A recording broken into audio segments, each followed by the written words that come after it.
Welcome, Vanita Parti, MBE. You have been shaping more than brows. You have been shaping an industry for over 20 years. You've built Blink Brow Bar into a global success with a booming product line and a presence in cities such as New York and Paris. And what started out as one chair in London on a high street is now a beauty empire rooted in cultural pride and quiet power. I'm thrilled to welcome you here today on She Means Business. It's a pleasure. Thank you, Lynn. I love that summary of my business because you often don't see it when you're on the inside. You just see the challenges. So, yeah, thank you for summarizing my career in three lines very beautifully. And the cultural part, it's so important. It's hugely important, which really brings me kind of to your first to the first question, and that is growing up, who you are. What were your childhood aspirations? Well, it's a really interesting question because I've been doing what I do for 20 years. I've had a lot of time to reflect on why I created my business. And I think much of it was rooted in my upbringing. So at the age of 13, when I went to get my eyebrows first done, I think it was quite a pivotal moment. Of course, I didn't realize it then. But I think it was so tied into my heritage, having a lot of hair, having a monobrow that needed to be dealt with, but also I was a little ashamed of my the way I looked because I grew up in London and my friends were all blonde and pale skin. I had wild hair.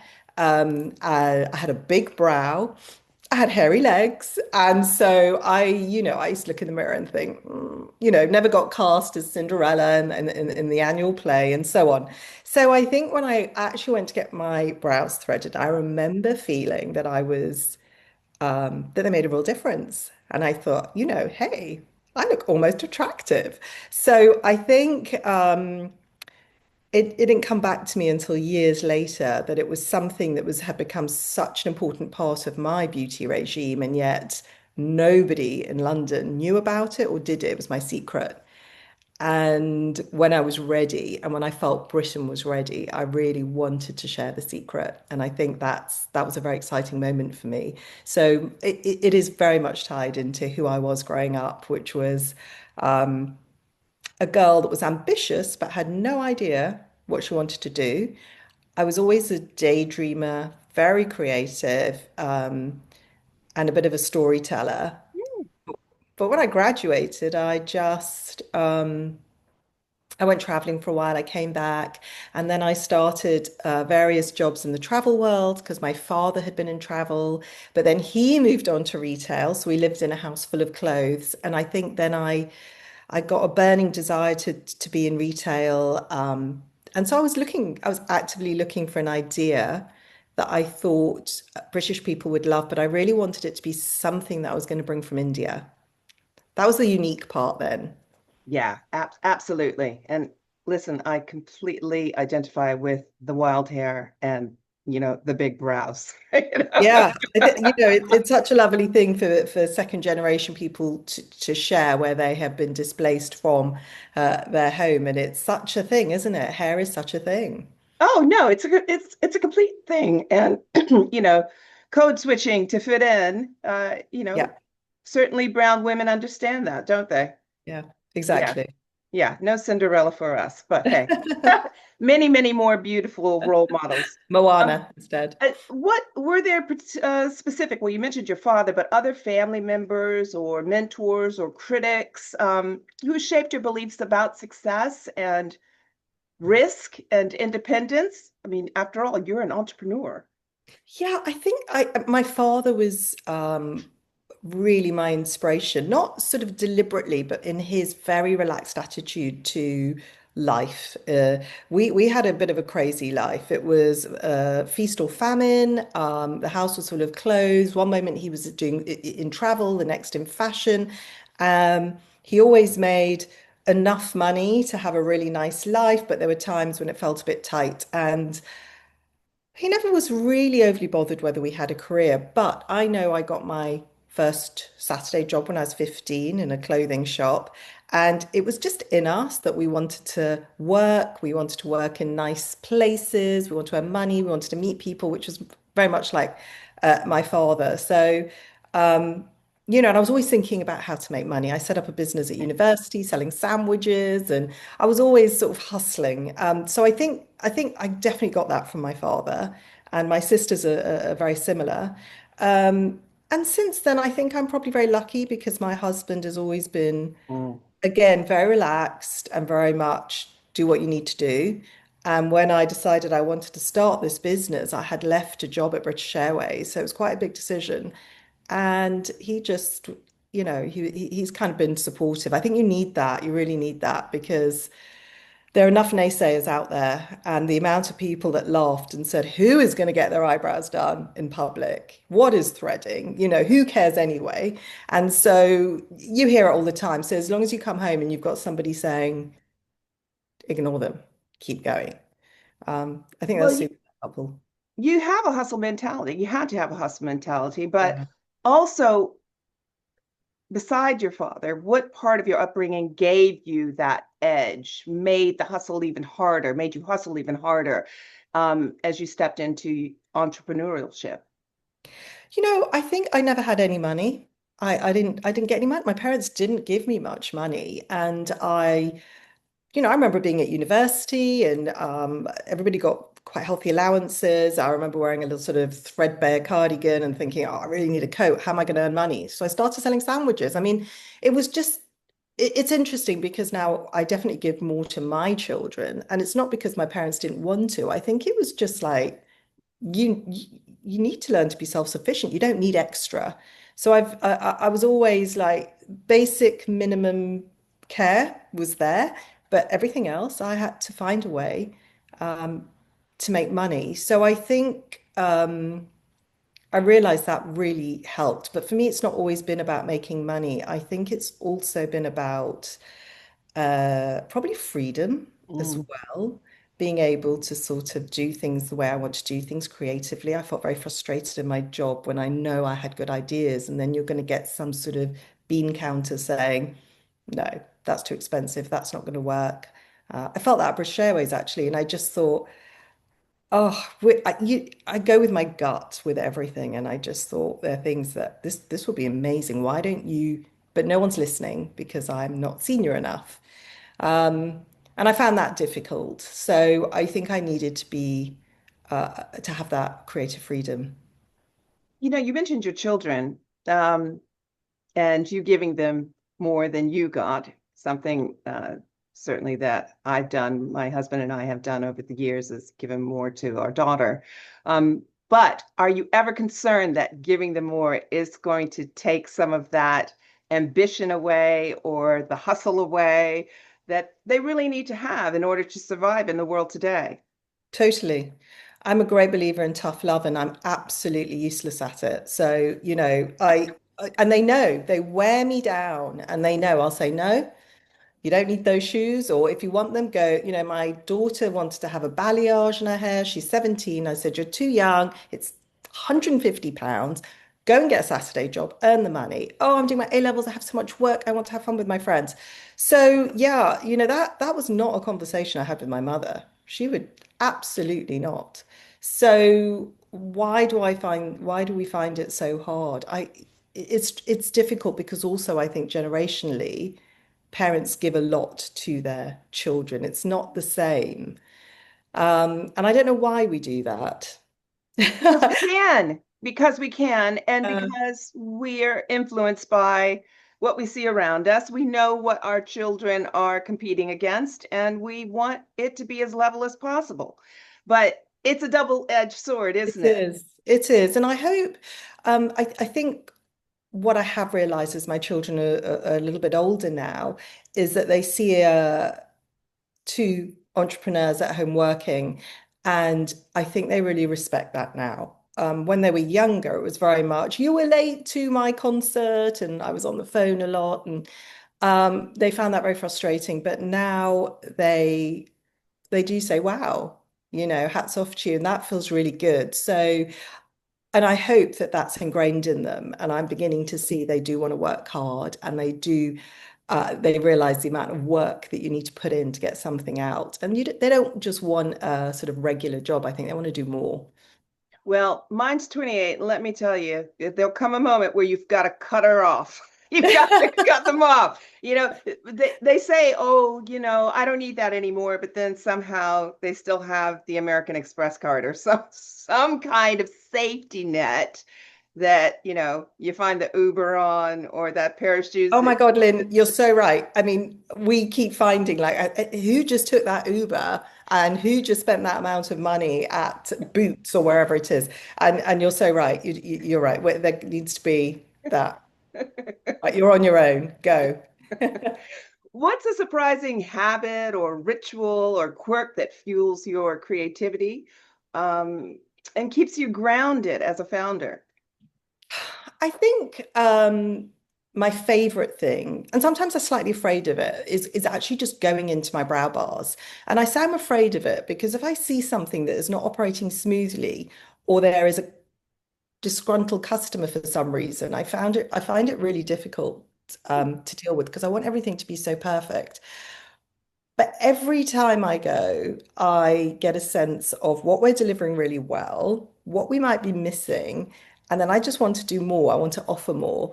And I'm always trying to think about how we can do something a little bit differently. So, what definitely fuels my creativity is being in London, visiting restaurants and galleries, reading, trying new brands that are, going viral on TikTok. Just how are they doing this? Why do people love them? And just ensuring that we remain relevant and that we are constantly delighting the customer. So I guess that's my job now. It's always just thinking, sorry, there's an ambulance in the background here. It's always just thinking, how can I take us one step further, especially as we've been going for 20 years? And there is a danger that you become wallpaper and people Uh, just see you and walk past you, and then competitors catch up and take over. And I think that for me is super important that I'm always looking at, that element of delight. And I enjoy that. And then I have to ensure everyone delivers it. So I do have to wander around, have my feet on the ground, talk to the girls, the therapists, and make sure that I'm never removed from that. Because the moment I am, I'm missing what's going on. yeah, I'm just wrapping my head around TikTok. Yeah, I know. I mean, I having daughters helps. Well, all and sons, but a younger generation, it helps. But yeah, it's really interesting. I think if you grow up with it, it's such a natural extension of your life. Yeah, Um, but that's been hard for me because when I started the business, the marketing was really organic. It was either a glossy magazine or word of mouth. That's it. it's changed so much, hasn't it? Yeah, it Yeah. really has. And it's how you tackle each platform because it's all very different and the Yes. messaging needs to be tweaked. Ab- So I think the answer is get young people into the team, which I've done. And you know, Hey, that's the Dorian Gray approach. I yeah, appreciate that. yeah, yeah. You're absolutely right. It's the only way because I don't have a clue. Yeah. And so when they suggest things, sometimes I just think, oh my God, that's a bit cringy, or that's not very premium. And they're like, trust us. So Well, I I'm just, think at the core, you're going to play to your strengths because you've built a very successful business. So, you know, I think delegating to those who are better at certain things than you are is always the way to go because then your focus is on what you do really, really well. yeah. And it's a relief, honestly, when you can say it's in your hands, go. It's a good feeling. So, what do how do you define success? And I really mean life success, not in terms of revenue or growth, but personal fulfillment. It's such an interesting question because I've always felt an enormous pressure to build a business and for it to be super profitable and have high revenue. Not when I started. When I started, it was very much about creating something that people loved. That for me was all I wanted to do. And then, of course, if it's a business, it needs to be profitable. So I've always worked quite hard. How do you balance that, creating a great brand and it being profitable? I thought I would sell after 5 years, maybe 10, and I didn't. Kept going, and then the pandemic happened, and I really thought I was going to lose the business. And I actually lost my father, which was very sad at the time. Well, it's still hugely sad, but at the time, I was sort of mourning the potential loss of my father, my business, and then also my father. And it really made me think hard about why Blink was so important to me. And I think it was the cultural element, the fact that I had been so inspired by my father, that he had been so thrilled that I had created this Mm. concept. And I thought that's almost enough. That is my reward. That's what it was all about. That I brought something from India back to Britain for many British women to share. That I made them exceptionally proud. And I think also I created something for women that hopefully has been transformational, which is really rewarding as well. And I think today, sometimes I get a little tired. I've done it, it's been 20 years. But my husband says to me, the greatest thing about your job is no day is the same. Like today, I'm talking to you. Later, I'm going off to a PR meeting. Then I'm going to get a lash lift treatment, and it's a nice life, and it's varied. It's exceptionally busy and challenging, but I think that's now a drug for me. And I think about retiring, and I think, what would I do? I couldn't agree more. I mean, honestly, my life at 64 is just as exciting as it was Yeah. when I was 25, except for I have all of that life experience and it's just richer for it. Yes. It's richer for it. I just wanted to quickly touch back on the pandemic Mm. because any founder, any entrepreneur, anyone that is looking for investment is going to wonder how to navigate something like a pandemic. It was a huge moment in the history of the world, but the particularly the Western world, Yeah. um, to have this pandemic and have to pivot in so many different ways. How did you survive it? I think it was so difficult because it was almost like it was literally like being on a roller coaster because we found out about it and immediately we plummeted because I've got 200 therapists on the shop floor that need to be paid, and we had a finite amount of cash to make sure everybody was okay. And then suddenly Rishi Sunak announced furlough, and we were like, oh, okay, okay, there is some relief. So once we knew that the girls would be okay, the next problem was all the rent that we had to pay. So negotiating with each and every landlord was tough because they also didn't know where their next dollar, pound was going to come from and how they were going to cope and who was going to support them. So most of my team were on furlough. I had someone in finance and somebody to help me with the digital side of the business, and that was it. There were three of us. And it was how did we, every day I thought it might be over. It's okay. It might be over. It's been good. But we had enough cash, thankfully, that acted as a bit of a buffer and allowed us to get through a few tricky months. And then we started selling a lot more online. So we sold a lot of products. And that brought cash in, and that was a pivot. I had to get our online platform ready because we are bricks and mortar business. So I worked really hard to ensure that we could sell our brow and lash products to customers who were desperate for them. They were at home, they wanted tweezers and brow scissors and anything that would make their brows better. So we kept busy on that. Um, and it was really and my finance lady was great, Kate, because she worked really, really hard to ensure that we didn't overspend, that the money coming in was just enough to meet all our payment needs at the time. And then furlough was a great help too. But we waited 2 years to open up again. So it was really tough. We had to just kind of lie low. But what we did do is we closed a lot of brow bars. And I think that was very sensible at the time. And we focused on our big wins, like our Selfridges and our Liberty and John Lewis.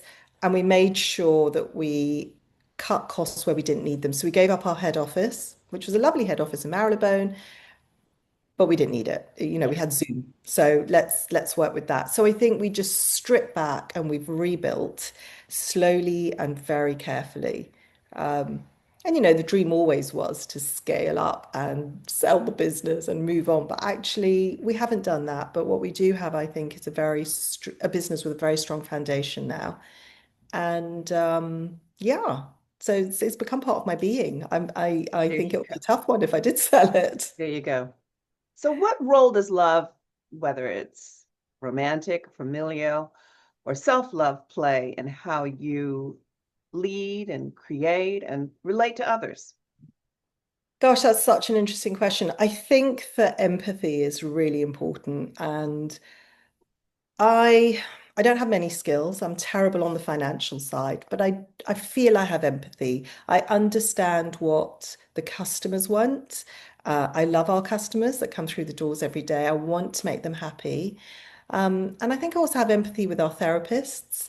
Um, it's sometimes hard to balance the two. They have to deliver that service day after day, and it's keeping them motivated, but also understanding their needs.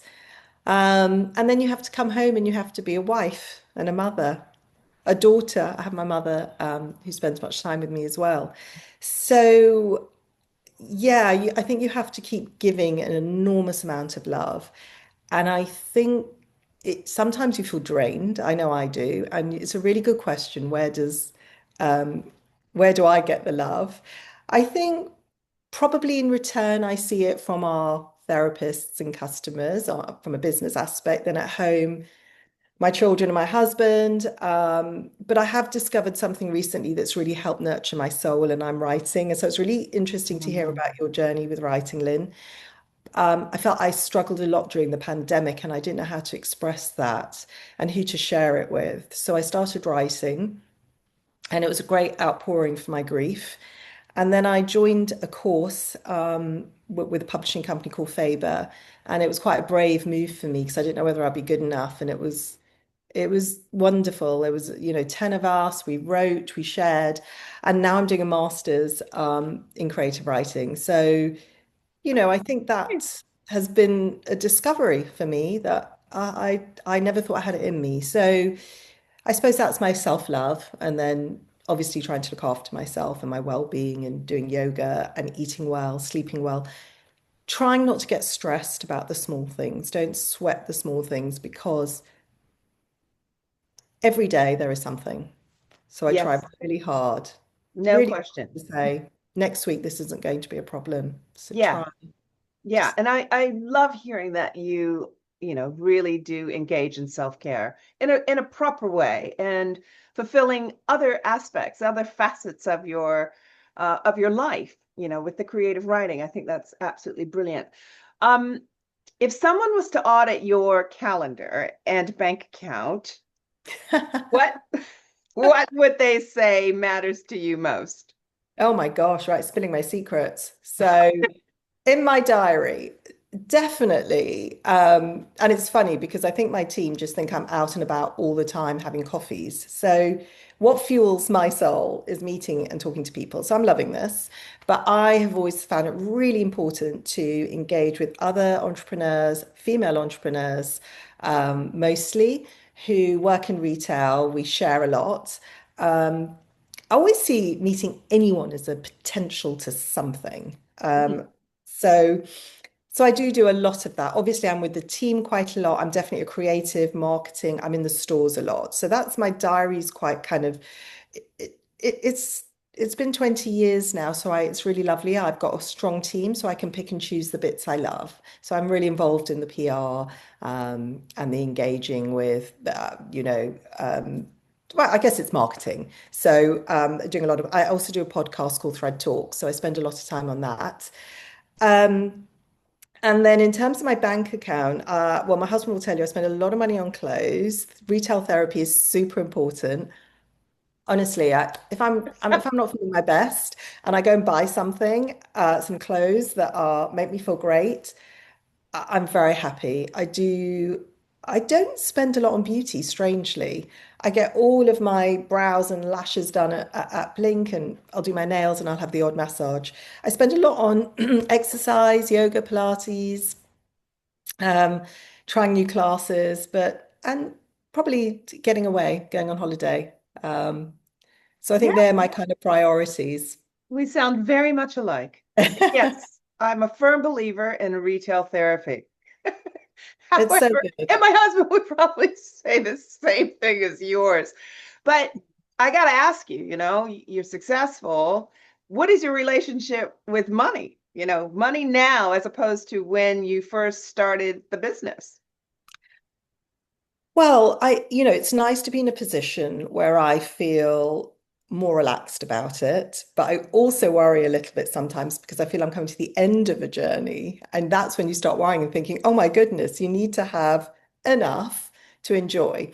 Obviously, we have a lifestyle now, my husband and I, that is really enjoyable. We've been able to do things because we both have been successful as entrepreneurs. Um, but there's always something in the back of your mind that you want to have the safety net. And can I put my feet up yet? Probably not, because I do like the nice things in life. So there is always that. There is always that niggle in the back of your mind. But I feel very fortunate. Um, but also truly believe that money's not a great motivation for me. And if I didn't have it, I would still find ways to buy those lovely dresses. I would go and scour the vintage shops and I'd be okay. Yeah, you would be okay Yeah. because you're very resourceful. Remember you were making sandwiches for money in Yeah, I found a university. way. Yeah, you would definitely find a way. How do you build fairness and equity into your business model and your team and your leadership decisions? I think we are, actually, it's a mantra of ours. Are we being fair? So, when we have issues that are put on the table, I always say we have to treat everybody as equals. And if we've given one person this privilege, we need to give another person the same privilege. So, um, I, it's really important for me to listen to everyone, and to make sure everybody gets heard. And so sometimes I hear gripes about things, or somebody will say they've got an issue, and I'll always say, let's hear them out because we need to hear them and see if we can solve it. So I think that we're quite good. I would hope that the whole team, the fuller team on the shop floor feels that because I want that message to filter down that everybody feels that they're dealt with fairly. I think it's super important because I think when someone says that's so unfair, they feel something is not justified. And when you feel something's not justified, it builds up anger. And so I think they all need to have a path in which they can air that grievance. And sometimes it's not warranted, but hear them out. So I feel it's a strong part of our culture. When do you feel most in your flow, most joyful, alive, and aligned with your purpose? I think when I walk into one of my brow bars and everything feels it is seamless for our customer. And that means they walk in, they're greeted beautifully. There is a candle burning, there is music playing, the shop looks beautiful, all the chairs are full. There are some customers waiting, and the girls have got it. They know what they're doing. I don't need to be there. This is operating as per my vision that I have shared with all of them, and they are translating it perfectly. That makes my heart sing. And trying to do that across 15 brow bars is hard. So when I feel that ripple effect across all the stores and that my team at head office have translated it to my therapists, and our customers are trying everything. They're trying the lash lift, they're trying the brow tint, they're trying the head massage, and they all look really happy and they Yeah. leave with their eyebrows lifted, their spirits lifted. Kind of that's as much as I can ask for. Yeah, that's joy. Yeah. That's soulful joy. Um, Final question. If you could whisper a piece of advice into the ear of your younger self, just starting out, what would it be? Confidence. I mean, I really wish I could say to her that believe in yourself. Mm. You have got so much to offer and stop apologizing for who you are. And I did that all the time. And I look back and I just always I sort of stepped into the background, always. Mm. Um, and maybe that's made me better at what I do because I listened and I didn't always say me, me, me, me. It was always couldn't possibly be me. So step into the background, just watch other people. But I honestly just never felt I was good at anything. Um, I was attractive in any way that anybody really wanted to hear what I had to say. I was sandwiched between two sisters, middle child, probably had something to do with it. And I Me was a too. daydream. Yeah, I was a daydreamer. It's interesting because my sisters always say that I'm so relaxed, I'm very chilled, and I think it's always because I had low expectations. Mm. Um, so I went with the flow and I wasn't afraid of failure because already felt I was a failure. And I think in a way, the only way was up for me. Um, so I would say believe in yourself. That would be my whisper. Believe in yourself and who you are. You're okay. Yeah, you are enough. Yeah. Oh, thank you so much, Vanita, for joining me today on It's been Jimmy's great, Lynn. Business. Thanks for having me. Yeah, fantastic insights. I'm sure people And who great questions. will be Has watching made it. me think about a few things. Ah, that's good. I like to leave that with you, you know? Yeah, definitely. Reflection. It's always really good. Enjoy your holiday. Thanks so much, Sure, Lynn. no doubt. And I'm going to pick up your book on the way out. We love that. Take good care and thank you so much. Bye-bye. Bye.